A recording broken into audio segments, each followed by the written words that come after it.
ಮೊದ್ಲು ಹಾಕಿಲ್ಲಲ್ಲ. ಇದು ಅಂತ ಹೇಳಿದ್ರೆ ಎಂತದ್ದು ಇದು?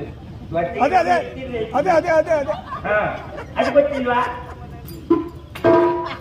ಅಷ್ಟೇ ಅಷ್ಟೇ. ತಲೆ ತಿಪ್ಪುದು ಹೌದಾ? ಬುಡ ಕಟ್ಟಿದ್ರೆ ಮಾತ್ರ ಬರ್ತದೆ ಅದು. ಹಾ, ಹಾ. ಅದು ಹೆಂಡುವೆ. ಅಯ್ಯೋ, ಆಭ್ಯಾಸ ಉಂಟಾ? ಹೆಂಡ ಎಲ್ಲ ಹೊತ್ತು ಕುಡಿಯುವುದಿಲ್ಲ. ಹಾ. ಇಡೀ ಹೊತ್ತು ಹೆಂಡ ಕುತ್ಕೊಂಡೇ ಇರುತ್ತೆ ನನ್ನ ಗಂಡ. ಮತ್ತೆ ಬೆಳಗ್ಗೆ ಎದ್ದು ಕೂಡಲೇ ಪ್ರಾರಂಭ ಮಾಡಿದ್ರೆ ಹಾ. ಸಂಜೆ ಮಲಗೋತನ ಮಾತ್ರ ಕುಡಿಯುವುದು. ಮಲಗಿದ್ರೆ ಮತ್ತೆ ಕುಡಿಲಿಕ್ಕೆ ಆಗ್ತದ? ಮಲಗಿದ್ಮೇಲೆ ಮತ್ತೆ ಕುಡಿಲಿಕ್ಕೆ ಆಗ್ತದ? ಯಾರೋ ತಂದು ಇಟ್ಕೊಂಡು ಹೆಸರು ಅಲ್ಲೇ ಕುತ್ಕೊಂಡ್ರೆ ಹೌದಾ? ಹಾ, ಹಾ, ಹಾ. ಅವ್ರಿಗೆ ಬೇಸರ ಆಗ್ಬಾರ್ದು ಅಂತ ಬಿಟ್ರೆ ಯಾವುದು ಚಟು ಇಲ್ಲ. ಆಗ ಇಲ್ಲಿ ಒಂದೇ ಇರ್ಲಿ, ಮನುಷ್ಯ ಅಂದ ಮೇಲೆ ಇರ್ಬೇಕು. ಹಾಗಾದ್ರೆ ಎಲ್ಲ ದಿವಸ ಹೆಂಡ ಕುಡಿಯುವುದಿಲ್ಲ ಮಗ. ಆವತ್ತೆಲ್ಲ ಅದು ಇದೇ ಕಳ್ಕೊಂಡಿದ್ದಿದ್ರೆ ಆ ತಲೆ ಬಿಸಿ